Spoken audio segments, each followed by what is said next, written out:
What's up, guys? I'm Connor. And this is Ethan. And we're here with Lee. Say hey, Lee. Hey, guys, what's up? Lee's our associate pastor at Cornerstone for high school, and he just was able to come talk to us, and that's really cool. So, Lee, tell us about yourself. Tell us, just tell us your story and where you've been and where you're from. So I've been, I'm now 14 years into ministry. It's been all over the place, many different churches, small, medium, now ultimately to a mega church. Married to my wife, Jasmine. Actually, she is a Valley alum, so I've got a very deep connection to Valley. But no, we just celebrated our 3 years. We have a fur baby, and actually in January we are about to celebrate the birth of our precious baby girl. Actually, you know something, and my wife will probably kill me, but I'm going to say it anyways because What? I'm actually going to say the name, and I don't care because this is something I just want to do. Her name's going to be Brooklyn, and we are super excited to meet Brooklyn. Yeah. And just teach her about God and just raise her up right and just let her just experience the world, even though it's a very interesting place. Very interesting place. Yeah. What churches have you worked at before? So I've worked at I worked actually at a Cornerstone out in California. Oh, really? Was it in Southern California? Yeah. So funny story. Actually, it was Francis Chan's church. I started out in the very first taste of what ministry was like. I worked on the facilities crew. Really? So I cleaned all the toilets. There you go. Set up all the rooms, tore down. So I did that about 2 years. I did that, and actually right after I finished high school. So got to the nitty gritty of ministry, figuring out that sometimes serving is getting really dirty, and when I say dirty, it means cleaning up poop. So then I kind of just was vocational for a while, just kind of taught here and there from different churches, but did a good stint of like 10 years at Arizona Community Church in Tempe, working through the junior high and high school ministry there. Then I did a 2-year stint at New Hope Community Church in Chandler, did family and children's ministries, and then ultimately landed this position at Cornerstone. So now I'm 14 years in and experienced all the funs that you get to experience. When did you... Wait, what were you going to say? I was just going to say, do you have like a passion for like youth ministry or like children's ministry? Youth really does get my excitement. It gives me really the drive in the morning to get up and know that hopefully shaping your guys' minds and being able to really be able to just teach you guys and lead you guys in Christ. But God's got my heart to be on the four walls of the church, knowing that it's important to share the good word to whoever wants to listen, and ultimately being able to just build those bridges between just the local church and the communities at large. Yeah, for sure. So you said you've been at Cornerstone for 14 years? No, so I'm actually 2 months into here now, but 14 years total ministry. Oh, gotcha. Yeah, it's been a long time. I feel old now. So in those 2 months, have you liked working at Cornerstone? Yeah, I have a blast. The team that's here is amazing, from just our upper executive leadership team down to just the core team that we have in our student ministries. So it's been an amazing time to be able to just really just soak in the culture and ultimately just being able to just love on students. So yeah. When did you first find a passion for like ministry? Like, what church did you grow up in, or did you grow up in church? So I didn't actually grow up in church. I didn't actually become a Christian until probably my sophomore year. I was a little punk kid, did what I wanted to do, just kind of broke the rules, got in trouble with the cops a lot, got taken home a lot. And so the first time I finally got connected into church was my best friend. He just kept bugging me and saying, hey, come to youth group. And I was like, nah, that sounds lame. And he was like, there's pretty girls. And I was like, oh, I'm in. So, and from there, I know it's kind of a cheesy way to get somebody to come to church, but ultimately, haven't looked back. And then God ultimately, just a passion on my heart to just get into ministry. I first thought I wanted to be a teacher, and then realized I don't like the public schools. And then God's like, no, I mean teacher, like to spread the word. I mean teach my word. So he kind of knocked me over the head and said, no, you're going to go and you're going to serve that way. Yeah, that's cool. So have you said you've worked in like different like sizes of the churches. Is there been like church like size that's been close to your heart? Like, do you like working in a small church or bigger church? I know that you've been only here at Cornerstone for 2 months, but like, is there a size of ministry that you like to deal with? No, not really. Ultimately, I just love serving people. That's where God's really gifted me and has placed me. I love all different sized churches. They're all unique in their own ways. Obviously, smaller churches are going to be a little bit more intimate because you're going to know everybody. In bigger churches, sometimes you can get lost in the crowd, but the whole point of it is just to love on people and to really just meet the needs that they have. So I'm just here to be a servant. And really truly allow God to lead and direct my life in however he sees fit. Connor, do you have any more stuff before we jump right in? What high school did you go to, just by curiosity? So I went to school in California. I went to Royal High. It's in Simi Valley, so it's in Southern California in the Ventura County area. So I lived about 30 minutes from the ocean. So if you can imagine that, every morning getting to go up and go surf and then go to class. That's awesome. I wish I could do that. Yeah, we don't get the chance to do that very often here in Arizona, but, just get up. Closest thing we got to that is hiking. Yeah, we got nothing to do in Arizona, man. It's just hot. That's True. all it is. Yes. Hey, it's cooling down now. We can find some It stuff is to cooling down now. Hey, just go up north. You got some snowboarding up there, skiing if you're into that. I've never been snowboarding or skiing. No, you missed out. You've been deprived as a child, just saying. I guess I have been deprived as a child. I haven't gone snowboarding or skiing either. Oh, man. We got to take you guys sometime. Yeah, that's always been something I've always wanted to do. Okay, all right. We'll have to figure that out. All right.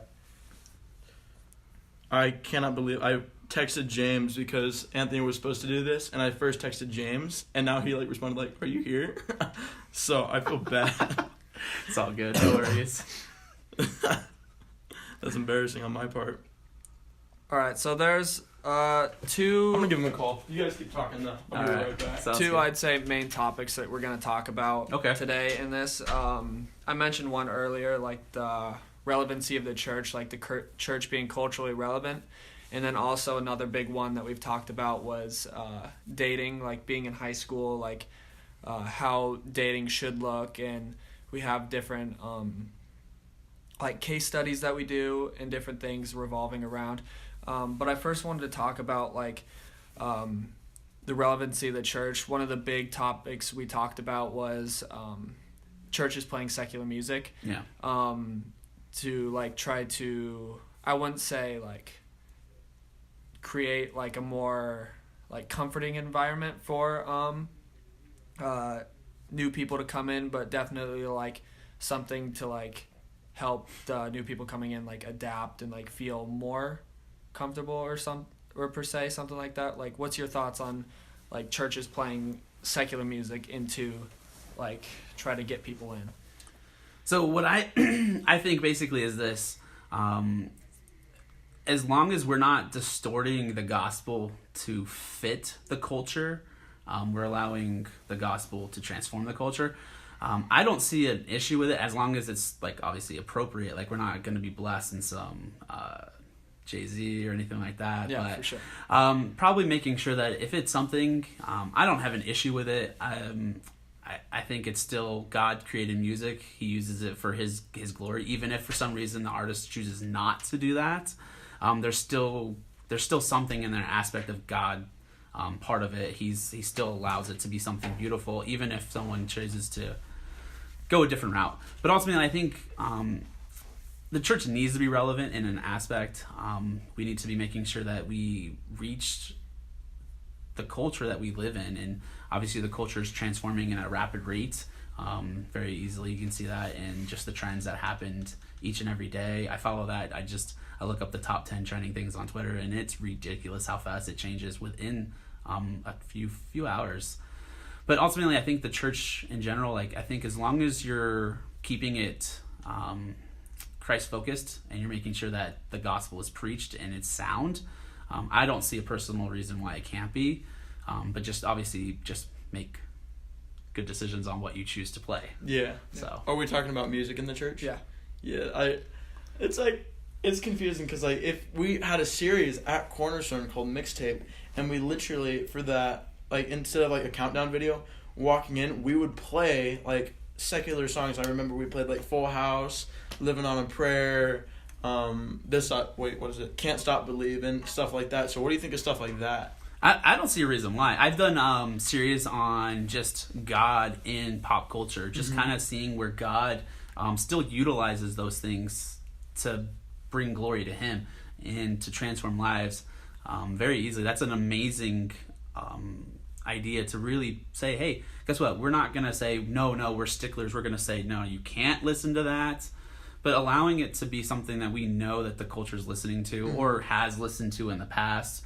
But just kind of saying, hey guys, like I said, I talked earlier just a moment ago, is it's still God's creation. God still created people to be gifted and musically talented. Yeah.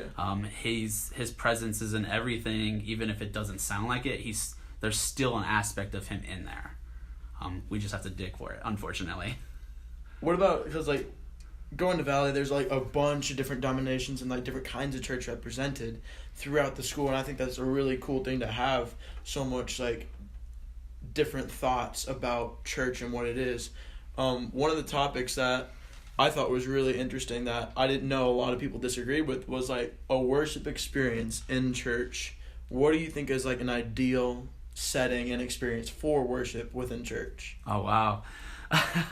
See, I'm about just experiencing all different types of things in worship. So I like so I'm finishing up my master's, and so part of that program is we have to be on campus for a week. And we've got churches from all different backgrounds, all different musically inclined people. And so it's very interesting when we do worship together as a corporate group together before we break our sessions, that you get to experience people with raising of hands. You get to experience people that are just clapping along, even sometimes when they're just completely off beat. You get people that are dancing. I think ideally it ultimately has to be something that engages people to come forward and then lift up. Obviously, bringing down the house lights, letting it be a more intimate moment. It feels kind of like you're experiencing a different place.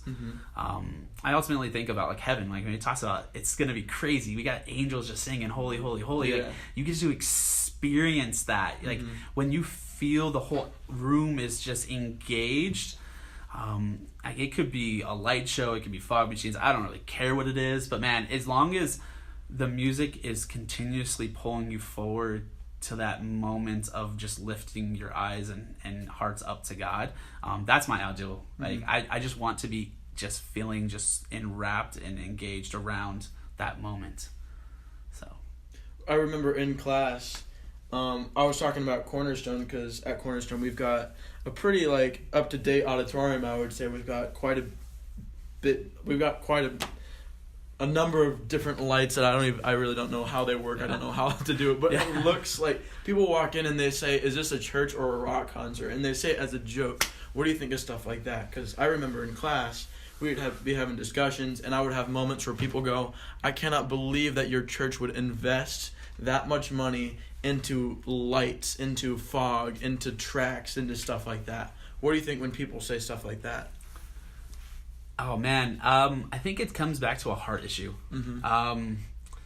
That's the question: is are you there for a specific reason? Are you there just because you love the worship, or do you love the people, or do you love the atmosphere? Ultimately, I think it comes down to is your heart, your personal convictions. If that's not the kind of worship that you like, there's plenty of great churches around. Obviously, we would love for you to be part of our church at Cornerstone, obviously. Yeah. But like I said, that's the hard thing. It comes down to where do you feel comfortable at. I just think it's silly that we were going to like break down some like things like that. Yeah, there might be an extent where we might go a little too far and say, okay, are we a rock concert? And are we self-glorifying, or are we giving God the glory? So I think ultimately it comes down to, I love John Christ. He just literally just check your heart. Simple enough like that. Yeah. So I think it comes back to really just getting back to your heart. Are you there for just the experience? Are you there to really just dig deep into God's word? Another thing we talked about in the class is kind of along the lines of that heart issue, but do you think that the church should use any means necessary to bring people into the church, be it like big like lights or social nights that are like kickball for like youth programs, or like just different events to get people to the church in order, like, even if the event doesn't specifically have like a gospel message like worked into it? Do you think the church or youth programs in general need to use any means necessary to get people into the church? I'd say yes, so to an extent. So, and how I say this is basically God uses everything that we do to bring glory to himself and to draw people closer to him. Every event, like, I'm always about making sure that there's a gospel message attached to it, but ultimately just our ways that we interact and the way we love on people and the way we carry ourselves is going to speak louder than the words that we could ever say in general. So I think we should use everything that's at our disposal. Obviously, events are huge, and those are what draws people in, because most of the time you're like, hey, just come have fun, come hang out with us. But if we're just there and we're having bad attitudes, it's going to draw people away. But if we have attitudes of, hey, this is for Christ, this is for reaching the people that are lost, or just kind of asking questions and aren't sure, go for it. Just use it. Just use everything. God gives us those avenues for a specific reason, because he uses everything to open doors. And so why would we hinder him? That would just be kind of stupid, right? Don't you think? Yeah. Going along the lines of that, over the weekend, I think it was this past Sunday at, I forget where it was, but at a church. I don't know if you saw that a church was preaching on Revelation and Jesus coming back, and they actually hooked the pastor up on his zip line. Yes, I saw that. and carried him through the church. They zipped him in there, man. Obviously, that's like a little bit extra. But do you think there's like a line that needs to be set of like trying to use any means necessary? Is there like a going too far point where you become too culturally relevant? There could be. I saw the video and I giggled, because first I thought, oh man, that is all kinds of special. I thought it was a joke at first. And but that then was like, oh, that's serious. Yeah, it's was like their actual visual. It was crazy. Yeah, and I think we could go too far, maybe. Mm-hmm. But it goes back to what I was first talking about is we need to use any avenue we can, well, to an extent. Obviously, we need to be making sure that it's not something that's trying to just bring us glory, but ultimately give God glory. I don't know how many people were saved that day. I don't know how many people decided to just give their life back to Christ. I personally was like, hey, I'm not going to get up there because I like my life. And even though I'm willing to lose it, but I just don't see why I would want to strap myself to something and watch myself. Well, what am I talking about? I love extreme rides, so I've strapped myself in all the time. And, but that just looked a little silly. So I don't know. But hey, and that might be just for his congregation. I don't know. Maybe it was just that illustration he wanted to represent. So if that's the point, then more power to him. Yeah, I thought it was like extra, and like my teacher, it wasn't like, maybe it wasn't extra for that church, but like, in my opinion, it might have been a little bit extra. But my teacher was talking about like, once you hit that point of going to where you're ziplining, like, how are you gonna top that? Like, that's the only problem was like, how are you gonna top that? And he made like some sort of joke that he was like, they were gonna bring in a tank next to describe spiritual warfare. It's not like just to try and like keep up in the ante. So funny story on that, actually. I have a buddy, he was a pastor in the West Valley, and on that topic about like spiritual warfare and armor of God. So he's an ex-military person, and he came with his was it M16, I think it was, and so he's showing the warfare like aspect right there, illustration. But yeah, then you go to the point of how do you top that? Do you go to the next level? And maybe there are some limits that we need to be careful about then. So hey, that could very well be the case. There was like an interesting part that we had in 18 questions where we were talking about culture and the church, and they had like a couple. Do you remember the distinct like culture like approaches? I mean, church approaches to culture. They had like, and they would always describe it like Christ. Like they had Christ against culture, Christ joins culture. There were the 5 different types of like the church's response to culture. It was Christ against culture, Christ of culture, Christ above culture, Christ in culture and a paradox, and Christ transforms culture. And basically each one has different views that different groups like sort of adopt, like for instance, like the Quakers, like they're separating themselves from culture. They adopt that Christ against culture attitude. Mm-hmm. So, like, what do you think if you could choose? Like, did you read them off? Yeah, Christ against culture, which is like, do not love the world. Like everything's passing away, so we should like separate ourselves. And then there's Christ of culture, which is like, Jesus is Messiah overall, and that's like a very like Americanized. Sort of like view, like God's chosen people are now like Americans, and culture is blessed by God. And then the third one was Christ above culture, and then there's the personal relationship with God, and the goal of that was to not change culture but point people to God and improve to live more virtuous lives. Like we're not going to be able to change culture, but we can change the people. And then the fourth one was Christ and culture and paradox. Christ rescues us from sin. Culture is important, but it is broken and it cannot be fixed. Trying to build culture is somewhat a waste of time just because it's already like broken and destroyed. And then the last one was Christ transforms culture, which is basically along the lines of culture can be redeemed and culture can be restored to what is good by making culture good. And that what our teacher was trying to get us at is that Christ transforms culture. Like the whole deal with this artifact is that we go out and try to like transform culture. Would you agree that like we need to be more transformers of culture rather than sitting back and watching? So I would say actually some of those there's good points in all of those, obviously. Yeah. If when we look at it, we can see that throughout scripture. There's points that hit every single mark of those. We need to be very mindful of everything that happens around us and that happens through us, and ultimately how the gospel message changes hearts and transforms our lives. So I'd say, yeah, ultimately, Christ is in the middle of transforming culture. He's always trying to redeem it back to himself. We see that very clear throughout Scripture from the beginning to the end. Christ is always engaging culture. He's never walking away. He created man. He stepped down to be with man, and ultimately he's going to rescue man from sin. And then ultimately he's going to bring us back up to heaven to be with him. So he's constantly in there. Like it goes back to that point of culture can be transformed by the gospel very easily if we stand upon the truth of Christ and we continuously speak truth and love, joy, peace, and righteousness.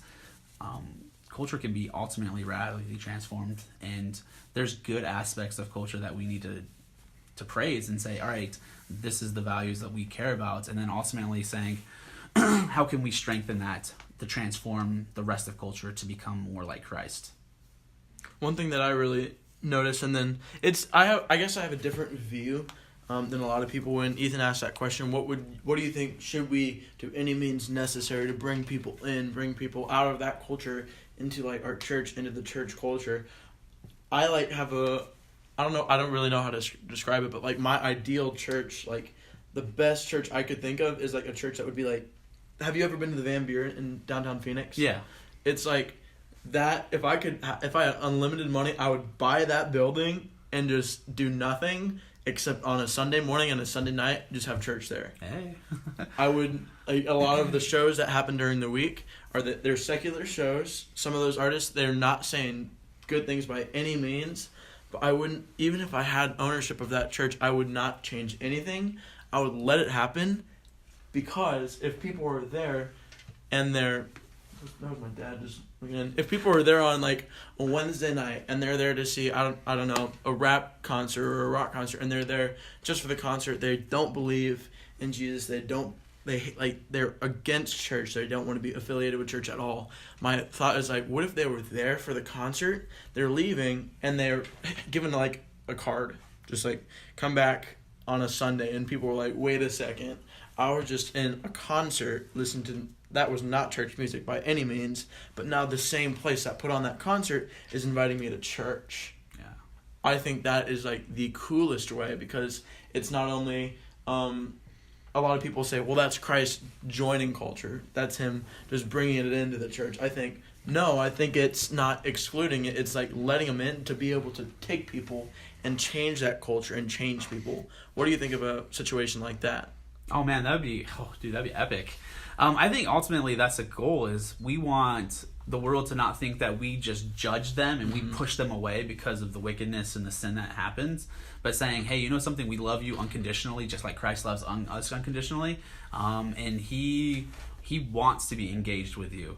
Obviously, he looks against that kind of stuff, but he ultimately says, you know something, I came down and I hung out with prostitutes, I hung out with basically the people that are alcoholics, with divorced people, I hung out with the tax collectors. He was like, I'm in the thick of culture that was rejected by the Jewish establishment, the religious leaders. Ultimately, same thing as the Roman Empire. They pushed them aside. But he was like, no, I'm engaging these people. I'm coming to them. I'm going to be with them.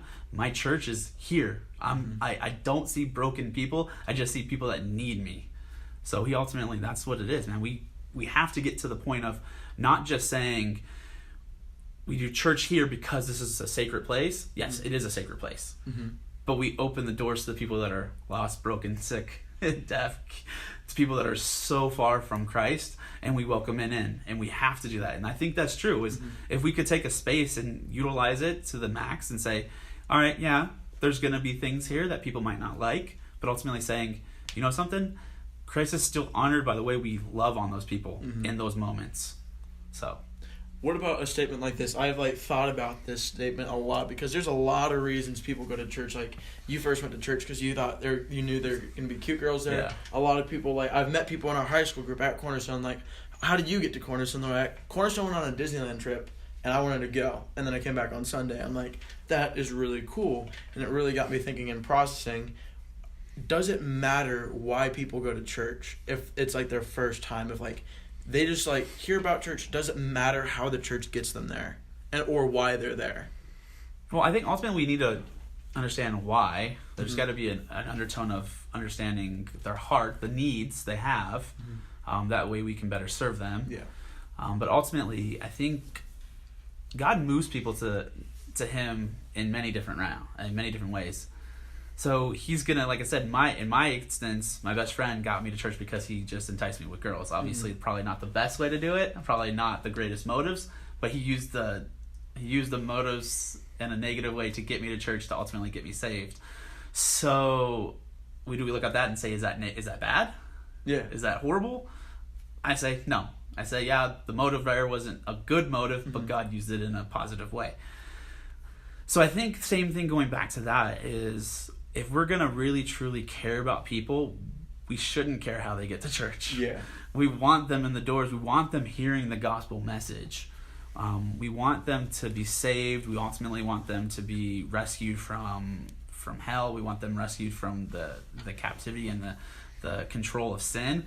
And ultimately, we hope that they get there any means, obviously. So I don't think it should have to come down to, well, you came here because you saw our flyer saying, hey, Disneyland trip, or hey, you came here because your parents brought you, or whatnot. But if you came here because there was a yearning in your heart and God was saying, hey, I'm going to open a door, and you just walk in and you're just like, hey, all right, let me check out what's going on here. It's funny, I actually had a story. So I was talking to a guy this morning, and he said he knew a youth pastor, and there was these two teens. Both of them were contemplating suicide that day. They were going to do it together, but they wanted to go to church that day and say their goodbyes. There was a conference going on there. Gospel message was being preached. They went in there, and the heart was to say goodbye because they were planning on dying. They were planning on taking their lives that night. Ultimately, they get saved that night, and now they're living a life for Christ.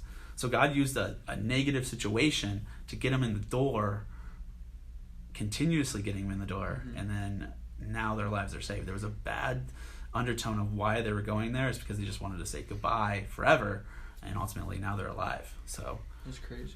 Yeah, it blew my mind. It broke my heart initially when I heard that, but then I was like, wow, now I'm rejoiceful because now we have brothers and sisters in Christ that are living forever. So it's crazy. So I think it goes back to that, is like, I don't think it really matters how they get there as long as they get there and they hear the gospel. Even like giveaways, because I know Ethan loves when churches give stuff away. Oh, man. I'm not the biggest fan of giveaways. So it's not the Oprah thing where everybody gets like a car kind of thing? Apple Watch. You know what's funny? Ethan's first time at Cornerstone, he won the Apple Watch. Oh, nice. And I never came back. And that could be true very easily. Some people might come because of free giveaways and never come back. But that's the thing, is the gospel message was preached and the seed was planted. So you hope that somebody else is going to be there watering it, continuously pouring into it. Obviously, we know Christ is always going to keep knocking at that door of the heart. But we really, really hope that if they're not saved in our church, they're saved somewhere else. Yeah. It breaks our heart when they don't stay with us, but... Yeah, for sure. All right, I love talking about relevancy of the church, but I also want to touch on the topic of dating. Obviously, we're as teens, we're going through that stage of we like girls, or if it's a girl, we like guys. We're hitting that stage, and we talked about a lot of the history of dating, courting and stuff, and how that whole process has changed. And we talked a lot about how sex has become the normalized part of dating. How would you address Christian teens trying to date and stay pure in that way, and how to avoid that sort of temptation to adjust to that cultural norm? Yeah, so in high school I was a really horrible dater. So this topic is one of those things that touches my heart the most, because I was known as that serial dater. I had that label. It was never a really good thing, and when I eventually did become a believer, it continued on, and it's not so great. So and this is one of those things you never usually hear from pastors or anybody else that's in leadership. I'm gonna say sex is amazing, but in the confines of marriage. Dating, yes, has become over-sexualized, has become a thing that it's if you're in a relationship, that is the only thing you do. The only way you connect, the only way that you have the ability to express emotions, the only way that you can really truly say that you're together. But in reality, it tears you apart. It really is not meant to be something that you use to say that's how I'm in a relationship. Because chemically, when you get into a sexual relationship, chemicals are released, and ultimately you this part of your brain just is given away almost, it feels like. And so ultimately in relationships and in dating, it is a challenging thing nowadays for you guys, because everything is just hit at you guys at a constant rate, man. Everything is at a click away. Ultimately it tears, it takes relationships apart. But in navigating relationships and dating, I always go back to the concept, if you are not solid in your relationship with Christ, your number one love, any relationship you ever have outside of that relationship with God is always almost bound to fail, because we're not focused on the one. Because when you have that relationship that's strong with Christ, your ability to really truly date somebody and care about them, because ultimately, if you think about it, most dating relationships in high school don't last. Yeah. There's a really slim percentage that do and ultimately lead to marriage. But think about this, you're dating someone else's future spouse. Guy, girl, doesn't really matter. Do you want somebody to be doing what you're doing to that person you're in a relationship, to your future spouse? That hit me hard when I went in my relationships, after eventually someone said, hey, guess what? That's probably not your future wife. Are you excited about the things you do with them? Can you feel proud in the morning? Can you look up to God and say, God, look at this relationship I'm in? But I think ultimately what you guys need to to hopefully understand is just building that trust and truly knowing that when you can love Christ, that everything else outside of that will become better and has the ability to be a blessing, not just to you, but to the people around you. So just kind of understanding that, but dating is a tricky, slippery slope for you guys because, man, it just, you guys are on a new level with the things that you guys go through in relationships and just what you guys deal with on a daily basis. But, man, it ultimately, I think it just makes me think about Christ and his relationship with the church. He selfishly gives continuously, and ultimately died for us. Like, that's the ultimate type of love. I'm like, are you in a relationship ultimately going to give everything for that person? Are you going to die for that person? I think if you can't answer that question, then you need to step out of that relationship. Yeah. Here's a question. And both of us are in relationships right now, right? Mm-hmm. Yeah. Yeah. We're, even though it's long distance, we're still going strong. It counts. It counts, I guess. Oh, I couldn't even. God bless you, Ethan. God bless you. What if you had to say like one thing, like yes or no? Should Christian teens date in high school? I say yeah. I don't see why not. Because you're learning how to build like healthy relationships and healthy boundaries. Obviously, you hope that you guys are not doing things you shouldn't be doing. But it develops the ability to have like open communication, the ability to trust, and then ultimately it shows the ability to like give of yourself beyond like what you normally would do. So I say yeah. I don't see why you shouldn't date. Don't ministry date. I'll just tell you that. Don't try your hardest not to date somebody that's not equally yoked to you. Very clear, because it's gonna drag you down, and then ultimately it's gonna pull away from your relationship from God. Mm-hmm. But man, it's like anything. It's something that you develop an ability to handle stressful situations. How to communicate, obviously, but then ultimately just to be able to say, you know something, I know how it takes to work with somebody in the nastiness of life. So yeah, I would say go ahead and date. Try not to be like me. Don't serial date around. Don't date somebody for just one period and then just cut it off and say, well, I was done with that. So don't do that. But yeah, I don't see why it should be an issue. Would you say that there's like a specific age that like Christian teens should date? Because there's a huge difference between like your mental maturity at age 15 and at 18, like or your 16. Your senior year of high school compared to like your freshman or sophomore year of high school. Yeah, that's so true. So true. Actually, I just had this conversation with somebody today, and we're talking about the maturity of somebody that was a freshman to a senior, and it's a big gap. It really is. Obviously, sometimes there's a difference between just being immature and just having fun for moments, but I think,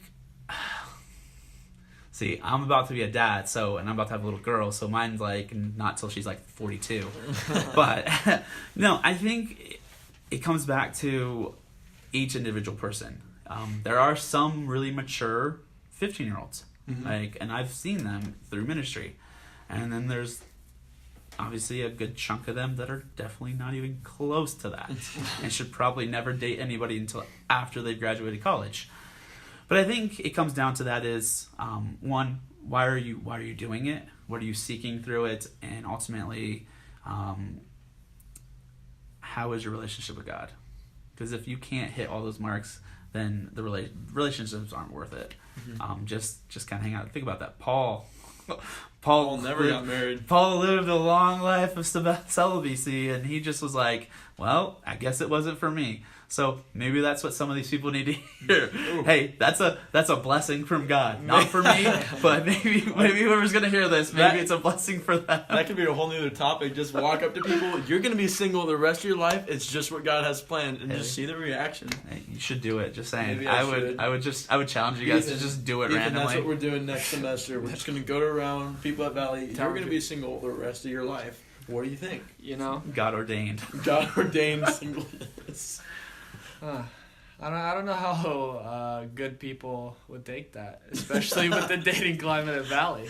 Oh, and how would you define dating climate at Valley?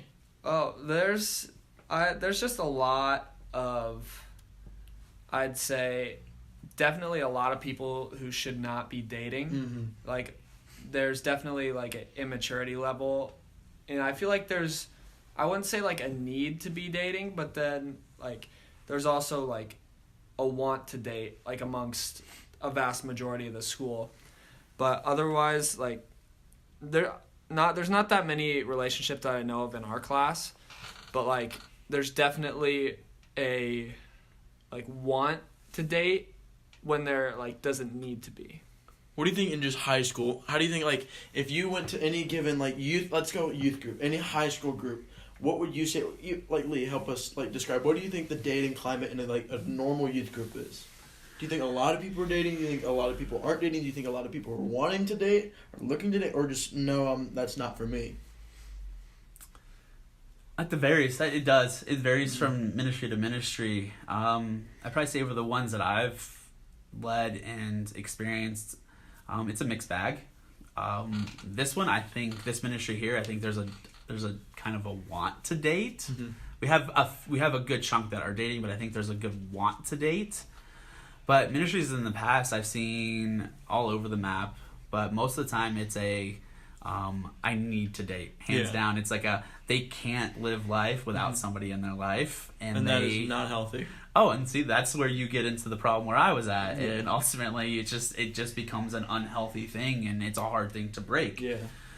But I think if we as ministry leaders in general can demonstrate proper, healthy ways to be in a relationship, and show the fact that sometimes you don't have to be with somebody at that moment, and it's an okay thing. Mm-hmm. Just think about that. You have a culture that says you have to be dating, you have to be in a relationship, and you ultimately have to be in a sexual relationship. But in a church culture, we're trying to talk to kids about don't date, almost, it feels like. Yeah. And it's a negative connotation. We need to be saying, hey, here's the ways you should date and healthy boundaries you should set up right away. Mm-hmm. But I think ultimately it comes down to this is, are we leading by example? Showing you guys ultimately the importance of just a healthy relationship, of just, are you spiritually healthy? Mm-hmm. So that when you do get in a relationship, it's solid and it doesn't seem to be waning either way. But I think ultimately, it's just a mixed bag in any ministry. So you could go down the street and be like, that ministry could be completely different than Cornerstone, or maybe you go down the further, you go a couple miles down the road, and that one's even more drastic. You go to a different state, and they might even be just all in relationships. Mm-hmm.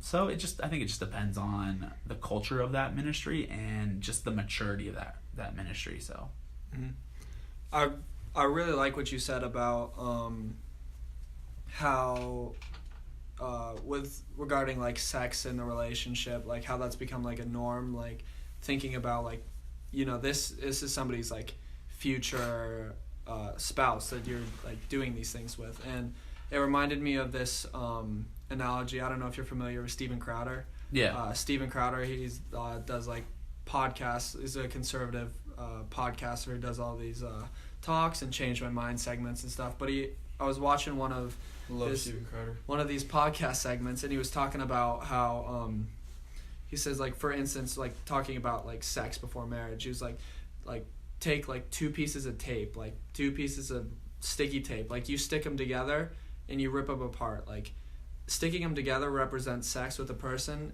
and then cutting off that relationship. Then you keep doing that with different people. Like eventually that tape is not going to stick, and once you get to your like spouse, that tape is not sticky anymore, and it's just going to cause like a whole bunch of problems once it comes to that ultimate like final relationship.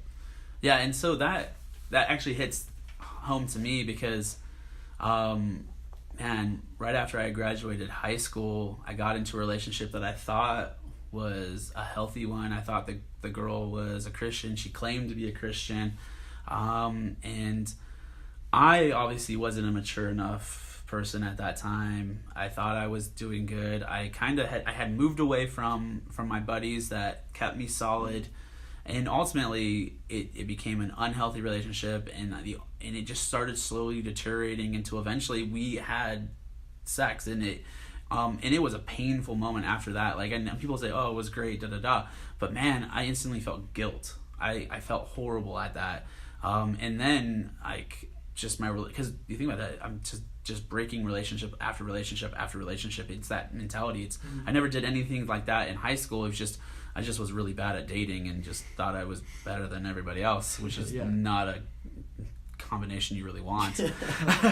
And so ultimately, it tore me apart, and I felt ashamed and I felt guilty. And then when I finally met my wife, and we were going through premarital counseling, it was literally the hardest thing I had to tell my wife. Hey, by the way, I had sex before. I'm not this great guy that you might think I am. Ultimately, she forgave me. She said, it's okay. I love you anyways. But yeah, it does. It continuously eventually tears you apart to where you lose like almost complete sensation. Like, yeah, obviously you're in physical, you're okay, but mentally it just tears you apart. Like, you lose a piece of you almost every single time. And you just don't have that ability to connect anymore, because it's not meant to be just used as an everyday tool or just in relationships in general. Like I said, like sex is great, but in the confines of marriage. God set that up for that specific reason. And I don't know, whoever's listening to this, I don't know where they're at in their relationships with the people that are. If they're in those kind of relationships where they're just having sex and just not really caring, just think about that every time that happens, there's more and more of you that you're giving away. And it's hard you can never get that back. And that's why God made it for that specific reason, so that when you are in a marriage, like, it's intertwining. God's clear about that. You two become one. It's a unification. It's not just you guys have sex, but you're bonded for life, that you're held together, and not only in matrimony, but physical, spiritual, and emotional connection together. So that's the thing. I think if you just kind of talk to you guys about that, is, man, your lives keep getting torn apart more and more every time you do it, and those relationships, they might not last, and now another part of you is going away with someone else. So I heard an analogy of this. Think about that. For every person that you sleep with, there's probably 10 people that person slept with. So guess what? Now you've slept with 10 other people. Yeah. Oh, yeah, it makes you feel dirty, doesn't it? Yeah. So it's, in reality, that's the way, if you think about it, it hopefully doesn't just make you ill, but hopefully it makes you think long term. Mm-hmm. Definitely. Do you have any other questions, Ethan? No, I think we covered everything. So here's an interesting question.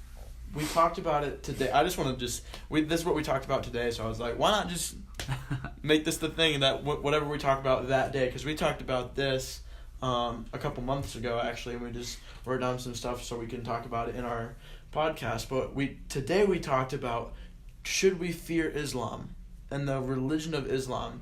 And like, we had a couple of different questions, and like the question that like got the most controversy in my period, I don't know if it was the same in yours, but the question was, should we be concerned or even fearful if our president was a faithful Muslim, meaning they follow like all the steps of Islam and they like have that relationship? Should we be concerned or even fear that? What do you think about that? Oh man, first, why are we fearing anything? Mm-hmm. God is victorious over everything and is reigning in heaven right now. But ultimately, yes, that is a fearful thing to think about. Like, man, like anything, I think in just general, it's just people, just, you have to be very mindful of just the world you're around. But then I always think about this, and you brought up, like, say our president would be a Muslim one day or whatever. That doesn't affect it. Well, it affects me, but it doesn't come across my mind all the time. Mm-hmm. But I think about Romans 13 talking about submitting to authority. Yeah. it's hard when you have to look at it in a big picture like that, but in reality, God instills people in authority in places for a reason. He's in control. We might not always understand why, but fearful of somebody in general is just unhealthy. Fearful of anything is unhealthy. But hey, we serve a mighty God. We serve a God that's reigning. He's already conquered death, and he's going to give us victory in the end. So we just need to be mindful of things, but I don't think we need to fearful, because obviously in our culture it's hysteria all the time. Like, it's, man, we're going to go to war. Someone's going to kill us. We're all going to die. It's like, yeah, but isn't that the same thing as if I walk out of my door, there's a good chance I could die today? I could be hit by a car or struck by lightning. What about the religion as a whole? It is the fastest growing religion. It is. So that means they've already surpassed us as the largest religion. Yeah. And they're growing and getting bigger and bigger and bigger. Almost 3 times as fast as Christianity spreads. What do you think of that? Yeah, so that's the crazy thing. And it is pretty mind-boggling to think about the exponential growth that they have. But I was reading an article a couple months ago, and it was talking about the interesting place where Christianity is growing the fastest is in the Middle East. Really? In that Southeast Asia area. That makes sense. Where the Islamic faith is one of the most prevalent places. It's still mind-boggling. It really kind of thinks. But I think in reality, like I said, it goes back to the same thing. Why are we fearing? Like, we should live our lives, obviously following God's word, living it out, trying to stay true to it, hopefully not making mistakes, even though we're going to still make mistakes every day. But there's no reason to be fearful of it. We need to, like I said, go back to be mindful. Obviously, we need to know what's going on in the world around us, that we know how to pray for it. We understand. Think about the people that are living there, that are persecuted every day, praying for them, that God's protecting them, but also using them to change the hearts and the minds of people, so that ultimately, hopefully, it doesn't end like that. Yeah. But it goes back to, I don't think we should be fearful. We should be mindful. Well, I just wanted to thank you for being so open and honest with all the topics. I really appreciate it. Not a lot of people are willing to open up and talk about different controversial issues in their past. So I really want to thank you. Yeah, me too. Thanks, Lee, for joining us and talking about just life in general and answering some of our questions. No, thank you guys so much for the opportunity. I said that's how ministry works. We're called to love on people and to be honest about our lives, so that people can hopefully see those experiences that we did, good or bad, and hopefully not make those same mistakes. But ultimately being able to say, all right, well, if that person's gone through that, or if they've done that, or have experienced that, and now look at where they're at, obviously God can use people through anything. And so I always want to make sure that people know that you're never defined by the things that you do. You're never labeled by, even though the world might label you, that God doesn't see you like that. And so hopefully that's something that people can take away, is ultimately knowing that we're just called to live life. So and I love being open, because that's who God created me to be, and obviously that's why I'm in ministry, is so that I can hopefully guide and direct you guys to Christ, and use those silly stories, but also the life experiences that I have, so that you guys can hopefully make good choices too. Cool. Well, thanks again, Lee. All right, thanks, guys. Thanks, everybody, for tuning in, and catch us on our next episode. I'll be fading music in for the final copy. Nice.